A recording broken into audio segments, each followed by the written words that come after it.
नमस्कार साथियों, आप सभी का स्वागत है सुपर हिंदी क्लासेस में। साथियों, कल की क्लास में जो हम लोग पढ़े थे वो संज्ञा पढ़े थे। संज्ञा यानी कि नाम को पढ़े थे। और आज जो हम पढ़ेंगे सर्वनाम पढ़ेंगे। सर्वनाम अर्थात सर्वनाम जो है वो दो शब्दों से मिलकर बना है, सर्व और नाम। सर्व मतलब सबका और नाम का मतलब नाम, यानी कि सबका नाम। ठीक है। सर्वनाम कहाँ पे प्रयोग किया जाता है? तो देखिए, सब नामों नामों का मतलब सब संज्ञाओं। संज्ञा शब्द के स्थान पे जो जो प्रयोग किए जाते हैं, संज्ञा के स्थान पे जो प्रयोग किए जाते हैं उन्हें हम सर्वनाम कहते हैं। सर्वनाम कौन कौन से होते हैं, जैसे उदाहरण सब देखेंगे आज। ठीक है, तो पहले आप इसको जान लीजिए। सर्वनाम सर्वनाम कहाँ प्रयोग किया जाता है? तो देखिए, सब नामों, नाम को क्या कहते हैं? संज्ञा। तो संज्ञाओं संज्ञाओं ठीक है, सब नामों के बदले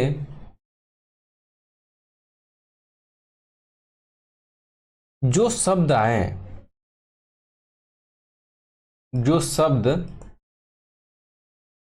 आए वह सर्वनाम है। क्या है? सर्वनाम है। संज्ञा के बदले यानी कि नाम के बदले जो शब्द आए वह क्या है? सर्वनाम है। यानी संज्ञा के स्थान पे, संज्ञा के स्थान पे, संज्ञा के स्थान पर प्रयुक्त होने वाले, प्रयुक्त होने वाले शब्द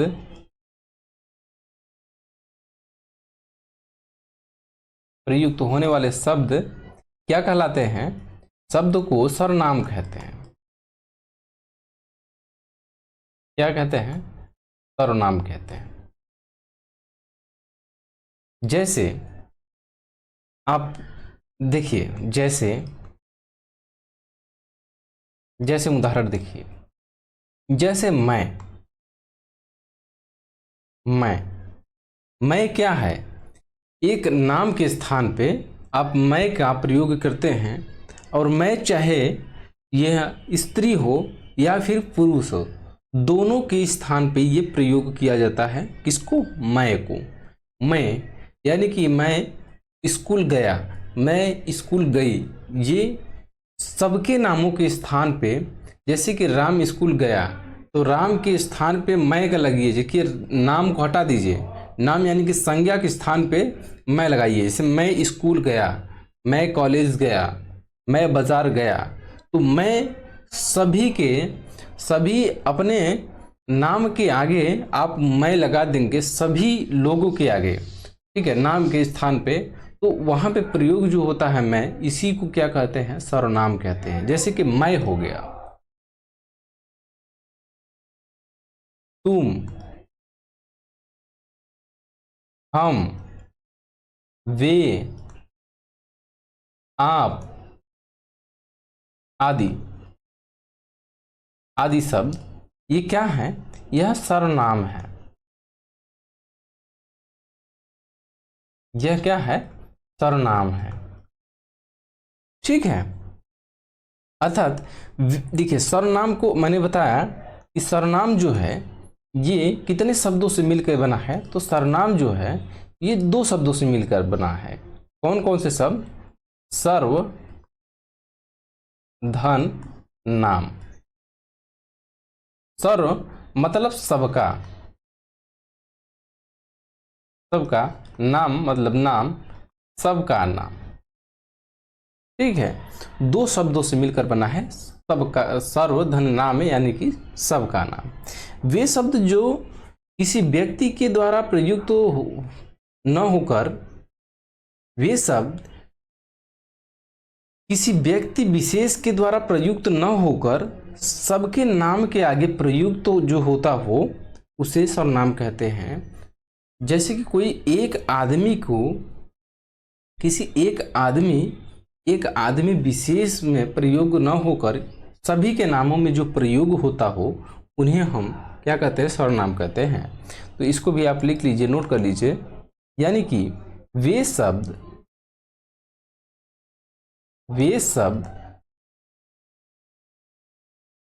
किसी विशेष वे शब्द किसी विशेष के द्वारा प्रयुक्त न होकर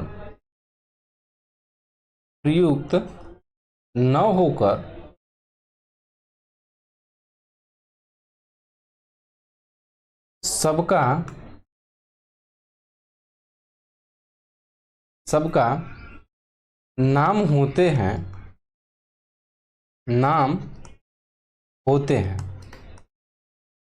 ठीक है। जैसे कि मैं ठीक है, ये किसी एक विशेष नाम के स्थान पर प्रयुक्त नहीं होता है, जो कि सभी के नाम के स्थान पर यह प्रयोग होता है।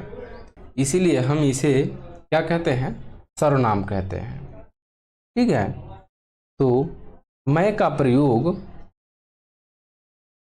प्रयोग सभी व्यक्ति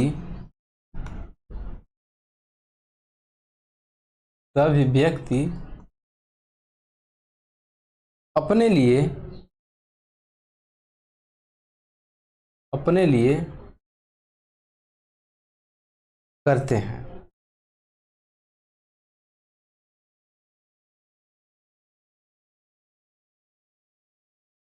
अतः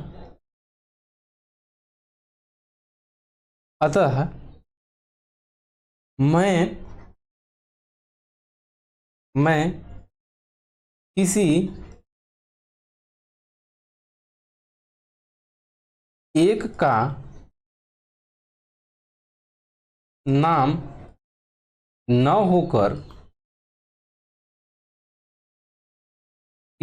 का नाम न होकर सबका नाम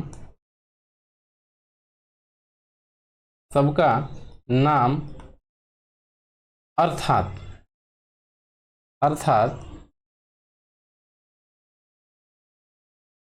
सर्वनाम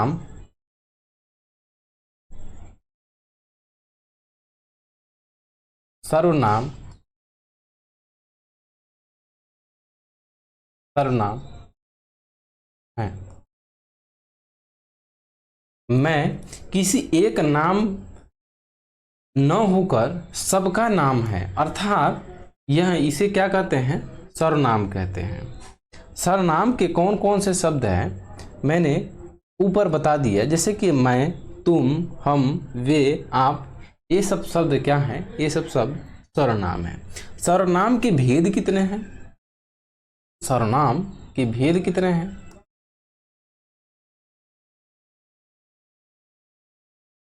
सर्वनाम के भेद, अब देखते हैं सर्वनाम के भेद।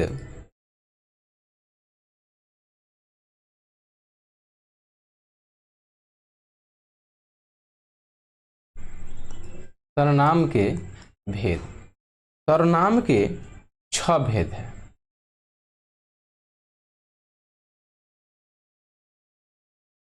सर्वनाम के 6 भेद हैं। कौन कौन से? पहला है पुरुषवाचक सर्वनाम।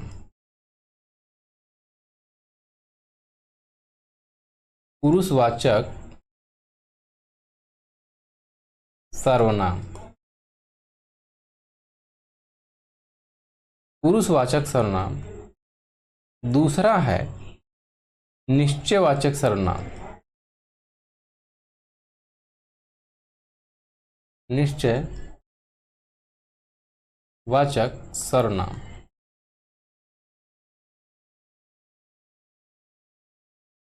तीसरा है अनिश्चयवाचक सर्वनाम। अनिश्चयवाचक सर्वनाम।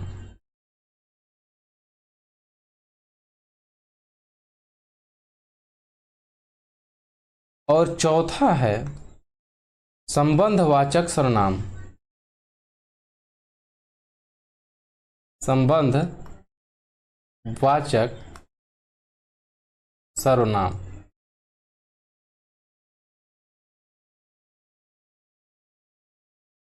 पांचवा है प्रश्नवाचक सर्वनाम। प्रश्नवाचक सर्वनाम। और छठा है निजवाचक सर्वनाम। निजवाचक सर्वनाम।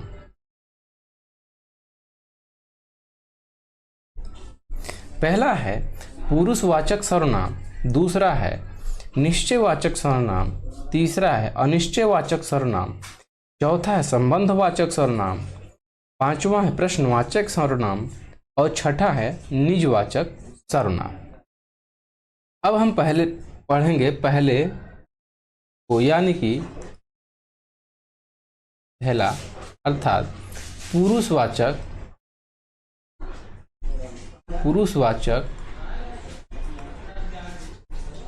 सर्वनाम। पुरुषवाचक सर्वनाम को हम पढ़ेंगे।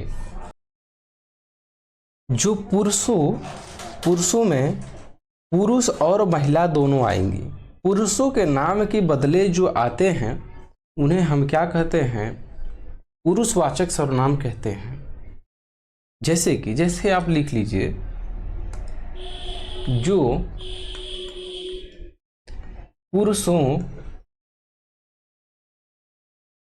पुरुषों में पुरुष और महिला दोनों आएंगे, ठीक है, पुरुष या महिला,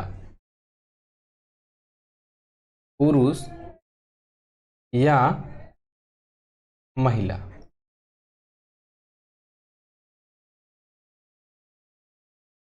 के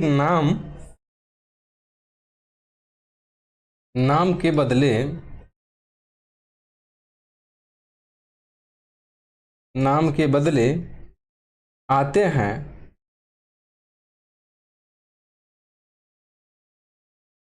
उन्हें पुरुषवाचक सर्वनाम कहते हैं।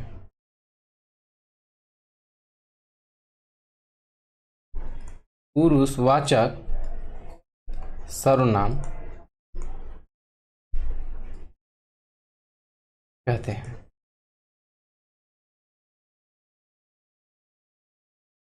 ठीक है, जो पुरुषों में पुरुष हो गया या फिर महिला हो गया, इनके नाम के बदले आते हैं उन्हें हम क्या कहते हैं? पुरुषवाचक सर्वनाम कहते हैं। पुरुषवाचक सर्वनाम भी 3 प्रकार के होते हैं। पुरुषवाचक सर्वनाम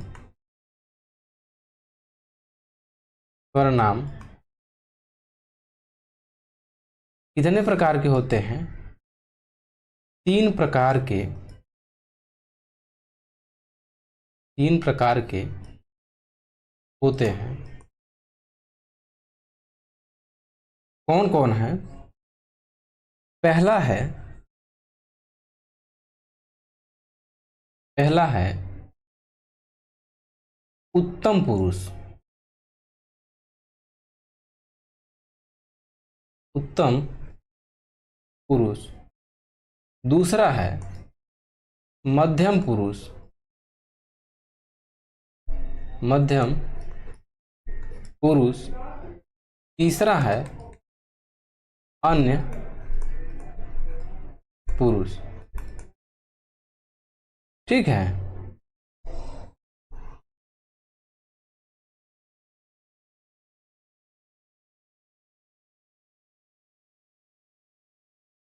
पहला है उत्तम पुरुष, दूसरा है मध्यम पुरुष, तीसरा है अन्य पुरुष।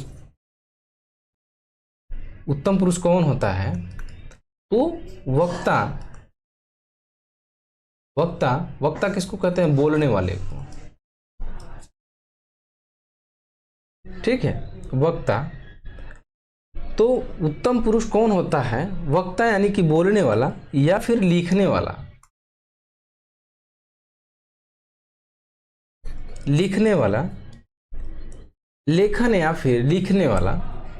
ठीक है। और मध्यम पुरुष होता है वक्ता और लेखन, लेखन अर्थात लिखने वाला, दोनों। वक्ता और लेखन दोनों होता है, अभी हम बताएंगे, इसको समझाएंगे। ठीक है। और इसके अलावा यानी कि इसके अतिरिक्त, इसके अतिरिक्त, इसके अतिरिक्त कोई और हो, कोई किसी अन्य के लिए, किसी अन्य के लिए ये। ठीक। अब देखिए, उत्तम पुरुष, मध्यम पुरुष, कौन कौन से वाचक शब्द हैं? तो जैसे उत्तम, उत्तम पुरुष, मध्यम पुरुष,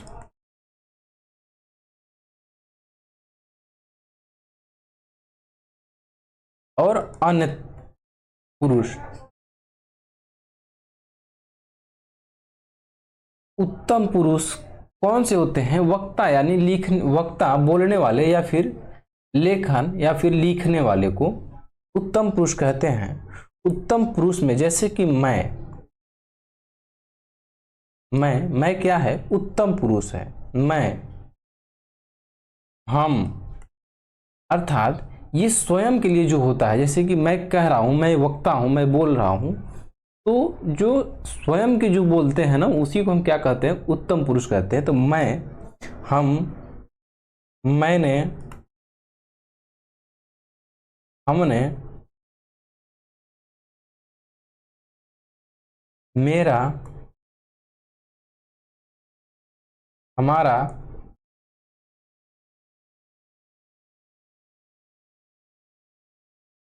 मुझे,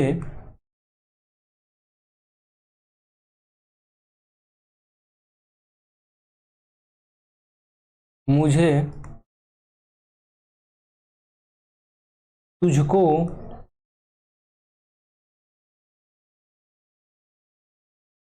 ये जो शब्द हैं ये उत्तम पुरुष के अंतर्गत आते हैं। मध्यम पुरुष के अंतर्गत कौन आते हैं? तो जैसे जो सुनने वाला होता है, श्रोता जो होता है, जैसे कि तू मैं कह दिया, तुम, तुम,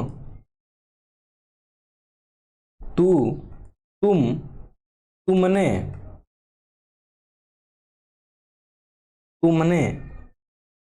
तुझे,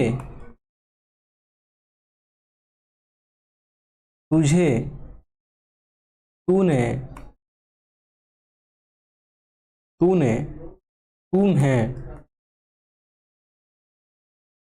तुम है, और उनसे,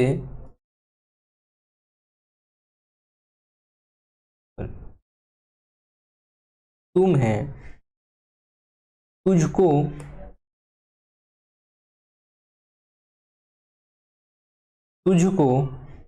तुमसे, आपने, आपसे,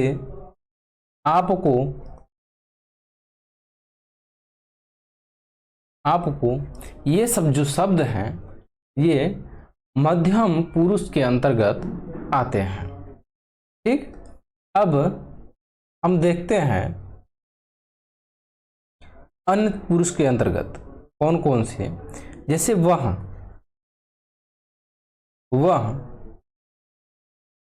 यह, वे, ये, इन, उन,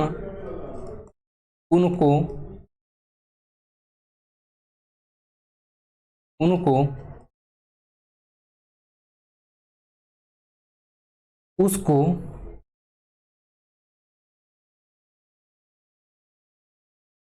उनसे, इन्हें, उन्हें, उसको आदि जो शब्द हैं ये अन्य पुरुष के अंतर्गत आते हैं। ठीक है, अब देखते हैं हम दूसरे नंबर पे निश्चयवाचक सर्वनाम।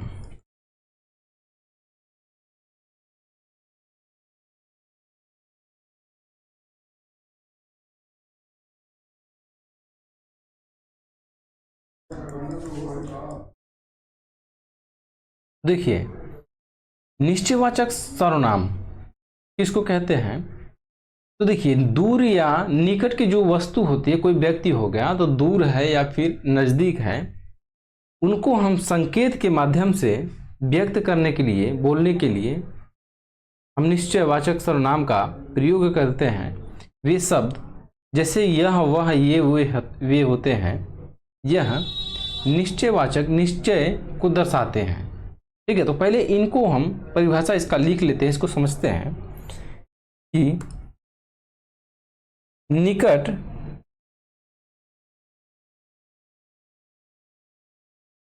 या दूर के व्यक्तियों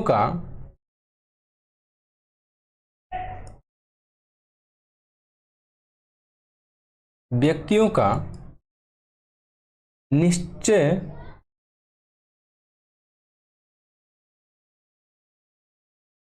निश्चयात्मक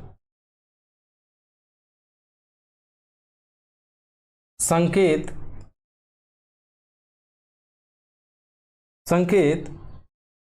जिन शब्दों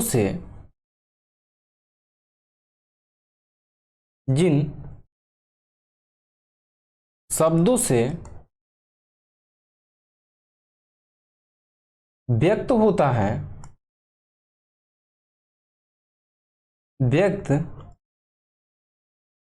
होता है, उन्हें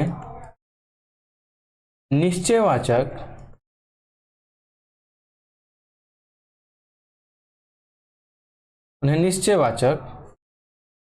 सर्वनाम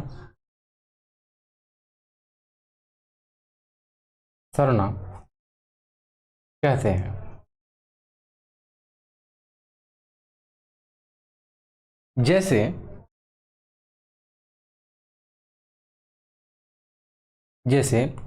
यह, वह, ये और वे, ये जो शब्द हैं ये निश्चितता को दर्शाते हैं, ये निश्चित को दर्शाते हैं।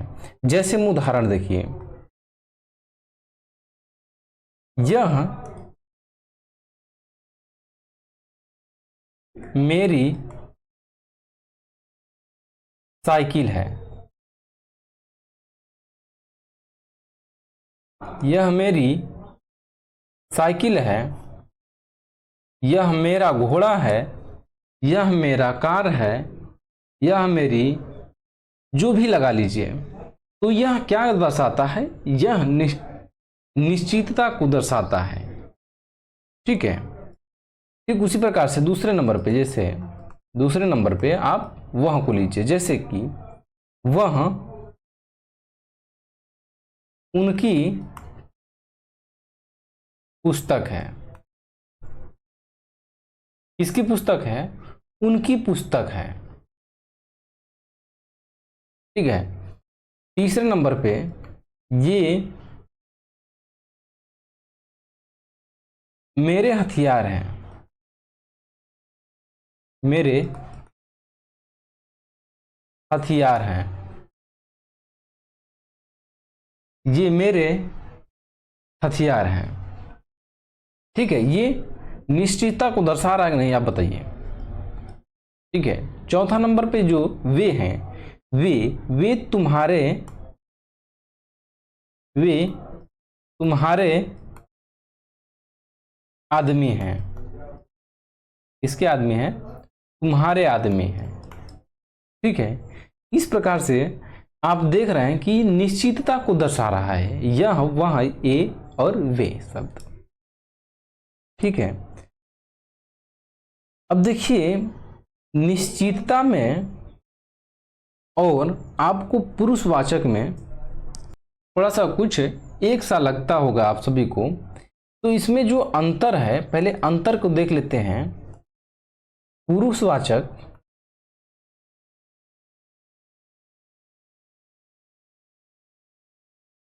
सर्वनाम और जो निश्चयवाचक सर्वनाम है, निश्चयवाचक सर्वनाम,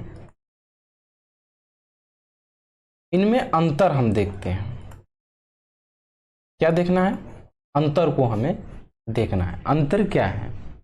जैसे कि आप पुरुषवाचक सर्वनाम को लीजिए, तो पुरुषवाचक सर्वनाम में यह लीजिए, तो यह क्या कहेंगे? यह पढ़ता है, यह पढ़ता है। वह को लीजिए, तो वह बहुत खेलता है, बहुत खेलता है। और ये हमेशा, ये हमेशा पढ़ते रहते हैं, पढ़ते रहते हैं। ठीक है, और इसी को जब निश्चयवाचक सर्वनाम में लेंगे तो आप कहेंगे यह मेरी, यह मेरी है, यह मेरी बेटी है, यह मेरी साइकिल है, यह मेरा घर है। इस प्रकार से यह का, और वह का प्रयोग कैसे कहेंगे? वह माधुरी की, वह माधुरी की पुस्तक है।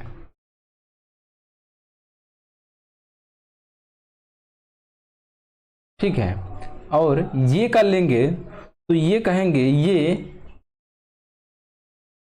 हमारी, हमारी टीम है। तो आपको पुरुषवाचक सर्वनाम में और निश्चयवाचक सर्वनाम में आप सभी को अंतर दिख गया होगा। क्या अंतर दिख गया होगा? कि निश्चयवाचक पुरुषवाचक सर्वनाम में, कि पुरुषवाचक सर्वनाम में किसी व्यक्ति के नाम के बदले प्रयुक्त हुए हैं, किसी व्यक्ति के नाम के स्थान पे प्रयुक्त हुए हैं। और जबकि निश्चयवाचक में सर्वनाम में किसी व्यक्ति या वस्तु के संकेत करता है, किसी व्यक्ति या फिर वस्तु की ओर संकेत करता है। तो इस प्रकार से रहा पुरुषवाचक सर्वनाम और निश्चयवाचक सर्वनाम में अंतर। ठीक है, अब देखिए तीसरे नंबर पे अनिश्चयवाचक सर्वनाम।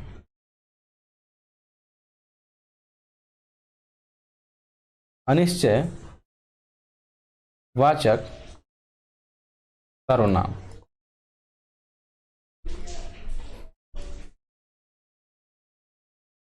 तो जिन सर्वनामों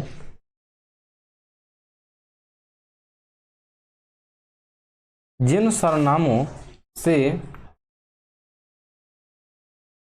किसी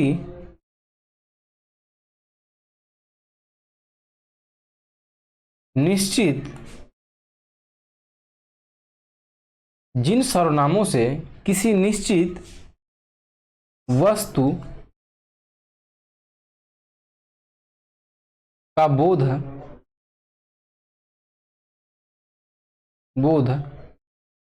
नहीं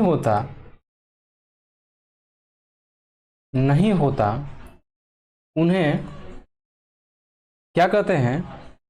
अनिश्चयवाचक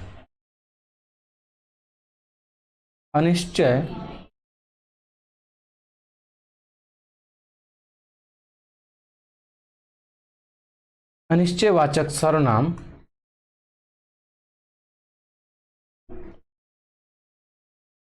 कहते हैं। इसमें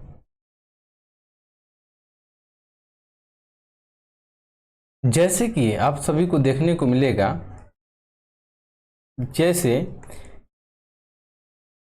जैसे इसमें प्रयोग होता है कोई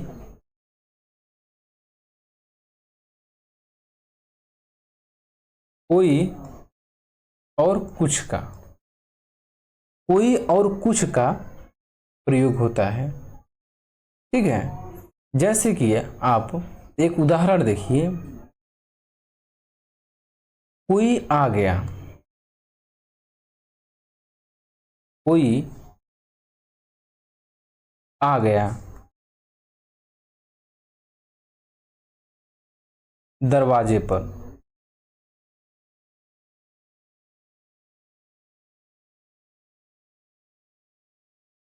कोई आ गया दरवाजे पर। अब कोई किसको दर्शा रहा है? अनिश्चितता को दर्शा रहा है, निश्चित को नहीं दर्शा रहा है, यह अनिश्चितता को दर्शा रहा है। ठीक है, उसी प्रकार से उसने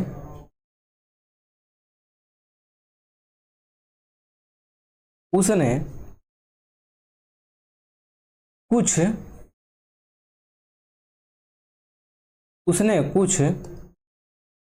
लिया, उसने कुछ लिया है।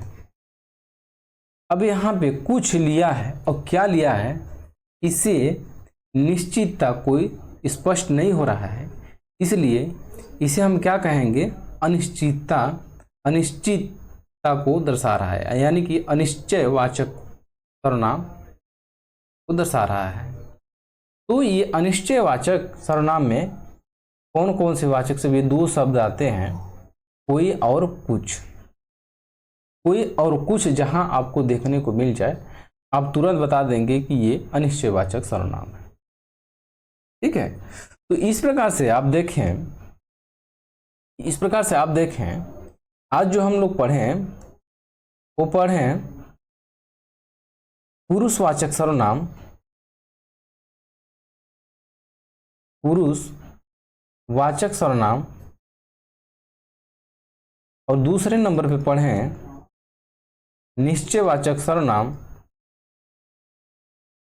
निश्चयवाचक सर्वनाम,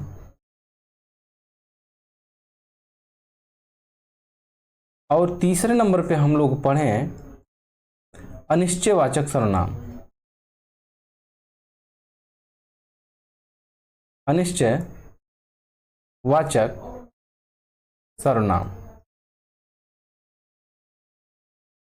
इन तीनों को आज हम पढ़ लिए, और तीनों को भी हम पढ़ लेते हैं, लेकिन वीडियो बहुत ज़्यादा लंबा हो जाएगा, जिसके कारण हम लोग दो पार्ट में पढ़ेंगे।